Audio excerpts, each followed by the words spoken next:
This video contains descriptions of real historical events, including violence and disturbing subject matter. All content is presented for educational purposes based on verified public records. Viewer discretion is advised. A passing ship noticed that a lighthouse on a remote Scottish island had gone dark. When a relief crew finally reached the island, they found the lighthouse empty. The beds were unmade. A meal sat unfinished. The clock had stopped. And all three keepers were gone, without a body, a note, or a single sign of where they went. What could take three experienced men off a locked island in the middle of the sea and leave nothing behind? The Flannan Isles are a scatter of tiny, uninhabited islands in the Atlantic, off the west coast of the Outer Hebrides of Scotland.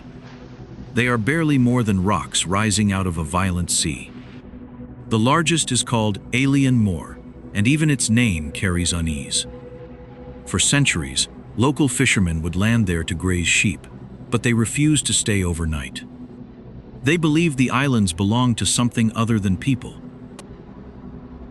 In 1900, the lighthouse on Alien Moor had been operating for barely a year. It was a vital light, warning ships away from the rocks on one of the most dangerous stretches of the Atlantic approach. It was run by a team of 4 keepers who rotated, 3 on the island at any time, 1 ashore on leave. The 3 men on the island that December were experienced and trusted. James Ducat, the principal keeper, a steady professional with years of service and a family waiting at home. Thomas Marshall, the second assistant. And a third man, Donald MacArthur, an occasional keeper standing in for a colleague who was ill. MacArthur was known locally as a tough man, not someone given to panic. These were not nervous amateurs. They were men who understood this sea, who knew exactly how dangerous the island could be, and who had built their lives around respecting it. On the 7th of December, a passing steamer noted the light operating normally. After that, the island fell silent. What no one ashore understood yet was that by the time anyone noticed the light had failed, the 3 men had already been gone for days. On the night of the 15th of December 1900, a steamship called the Archtor passed through the waters near the Flannan Isles. The captain looked for the lighthouse beam that should have been sweeping the dark. It was not there. The light was out. He noted it and reported it when he reached port, but the message was delayed and no alarm was immediately raised. A relief vessel, the Hesperus, was due to visit the island to rotate the keepers and bring supplies. Bad weather delayed it again and again. It was not until the 26th of December, the day after Christmas, that the Hesperus finally reached Alien Moor. As they approached, the crew knew at once that something was wrong. The flag was not flying. The supply boxes that should have been left ready at the landing were not there. And no one came out to meet the ship.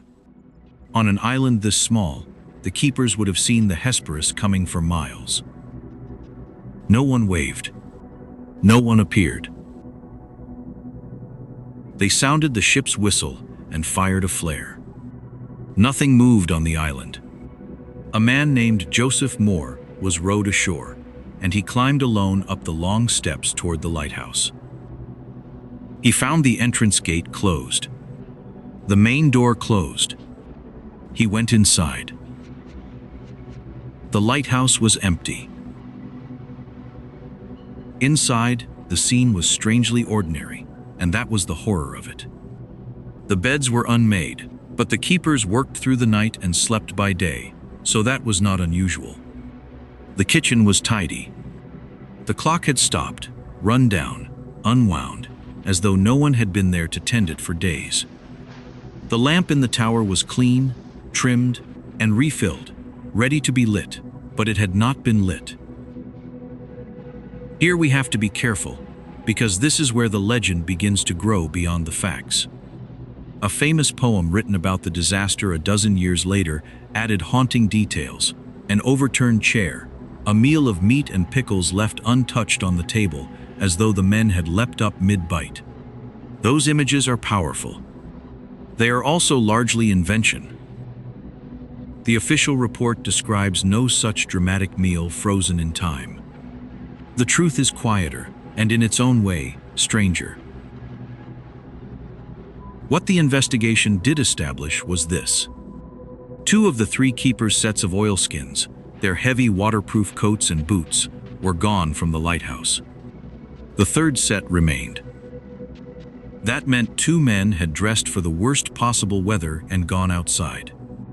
And the 3rd man had walked out into a brutal Atlantic winter without his coat at all. No keeper would leave the light unattended. It was the deepest rule of the service, drilled into every man. At least one keeper was always supposed to remain at the lighthouse. And yet all 3 had gone outside together, into the storm, 2 dressed for it, and 1 not. Something had pulled every one of them down to the water at once. The answer was waiting at the island's western landing. It had been destroyed. A wooden supply box mounted in a crevice high above the normal reach of the sea had been torn apart. Iron railings were bent and twisted. A lifebuoy was gone. Ropes had been flung up onto the grass far above. And here is the detail that has chilled investigators for over a century.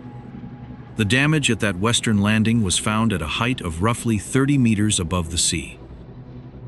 Around 100 feet up the cliff. For the sea to reach up and rip iron and wood apart at that height, the wave that did it would have to be one of the largest that coast had ever produced. The official investigation, led by the superintendent of the Northern Lighthouse Board, reached the most reasonable conclusion the evidence allowed. The men had most likely gone down to the western landing to secure equipment against an approaching storm, or to check damage already done. And while they were down there, an enormous wave, or a series of waves, had swept all 3 of them into the sea. It is a conclusion that fits the destroyed landing, the missing lifebuoy, the bent railings. But it leaves uncomfortable gaps. Why would all 3 men go down to the dangerous landing at once when the rules demanded one always stay with the light? Why would the 3rd man rush out into an Atlantic gale without stopping to put on his oilskins, unless he left in sudden, desperate haste, perhaps to help the other 2? The most human version of the story is this: 2 keepers go down to secure the landing in worsening weather. A great wave strikes.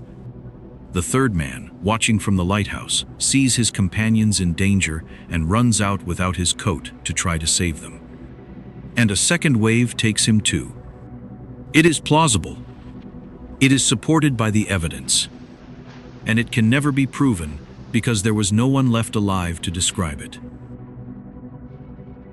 Then there are the logbook entries, which have launched 100 darker theories. Some accounts claim the final logs described a terrible storm raging for days, with one keeper crying and another, the tough Donald MacArthur, falling unusually silent and praying. The unsettling part in these accounts is that the weather records for those exact days reported the seas around the islands as relatively calm. A storm that only existed on one small island, felt by 3 men and no one else.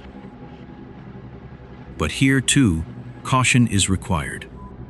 The reliability of those dramatic log entries is disputed by historians, and some appear to have been embellished or invented in later retellings. The further the story traveled from 1900, the more frightening the logbook became. What remains, when the inventions are stripped away, is sober and almost worse for its plainness. 3 experienced men, who knew that sea better than anyone alive, were taken by it so completely that not one body was ever recovered. No remains washed ashore. No wreckage was ever conclusively tied to them. The Atlantic simply opened and closed and kept all 3. A new keeper was posted to the light within weeks, and it went on warning ships through the dark, as though nothing had happened at all. 3 men kept a light burning on a rock in the middle of the Atlantic. One December, the light went out, and they went with it. We have a wrecked landing, 2 missing coats, and a wave that climbed 100 feet of cliff. We do not have them.